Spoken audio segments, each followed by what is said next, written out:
बहुत समय पहले की बात है, जब सिकंदर अपनी शक्ति के बल पर दुनिया भर में राज करने लगा था, तो उसे अपनी ताकत पर इतना गुमान होने लगा था कि अब वह अमर होना चाहता था।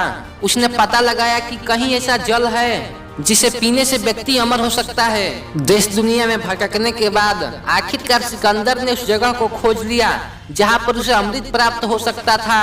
वह एक पुरानी गुफा थी जहाँ पर कोई आता जाता नहीं था। देखने में बहुत डरावनी लग रही थी, लेकिन सिकंदर ने एक जोर की सांस ली और गुफा में प्रवेश कर गया।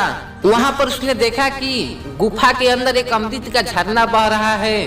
उसने जल पीने के लिए हाथ बढ़ाया ही था कि ये कौवे की आवाज आई। कौवा गुफा के अंदर ही बैठा था। कौवा जोर से बोला, ठहर, रुक जा, यह भूल मत करना। सिकंदर ने कौवे की तरफ देखा। वह बहुत ही दयनीय अवस्था में था। पंख झड़ गए थे, पंजे गिर गए थे, वह अंधा भी हो गया था, बस कंकाल मात्र ही शेष रह गया था। सिकंदर ने कहा, तू कौन होता है मुझे रोकने वाला? मैं पूरी दुनिया को जीत सकता हूँ, तो यह अमृत पीने से मुझे तू कैसे रोक सकता है? तब कौवे ने आंखों से आंसू टपकाते हुए बोला कि मैं भी अमृत की तलाश में इस गुफा में आया था और मैंने जल्दबाजी में अमृत पी लिया। अब मैं कभी मर नहीं सकता, पर अब मैं मरना चाहता हूँ, लेकिन मर नहीं सकता। देख लो मेरी हालत। कौवे की बात सुनकर सिकंदर देर तक सोचता रहा। सोचने के बाद फिर बिना अमृत पिए चुपचाप ही गुफा से बाहर वापस लौट आया।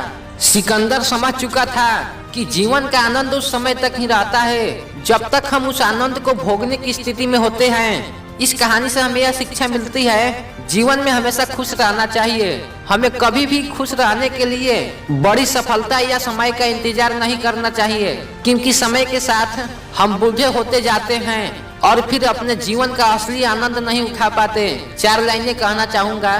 जिंदगी जख्मों से भरी है, वक्त को मरहम बनाना सीख लो। हारना तो है ही मौत के सामने, पहले जिंदगी को जीना सीख लो। सिकंदर ने बेशक आधी दुनिया जीत ली थी, पर जब मरा तो 3 इच्छाएं थी। पहली, जिन हकीमों ने मेरा इलाज किया वो मेरे जनाजे को कंधा देंगे ताकि दुनिया को पता चल सके कि रोग का इलाज करने वाले हकीम भी मौत को हरा नहीं सकते।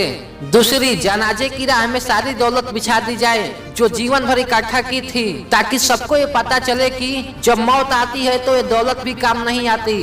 तीसरा, जब मेरा जनाजा निकाला जाए तो मेरी दोनों हथेली बाहर की ओर लटकाई जाए ताकि लोगों को पता चले कि इंसान धरती पर खाली हाथ आता है और खाली हाथ जाता है। इसलिए पल पल बदलने वाली इस दुनिया में इंसान को फिक्र नहीं करनी चाहिए। इस वीडियो में इतना ही, मिलते हैं अगले वीडियो में। जय हिंद, जय भारत, बाय बाय।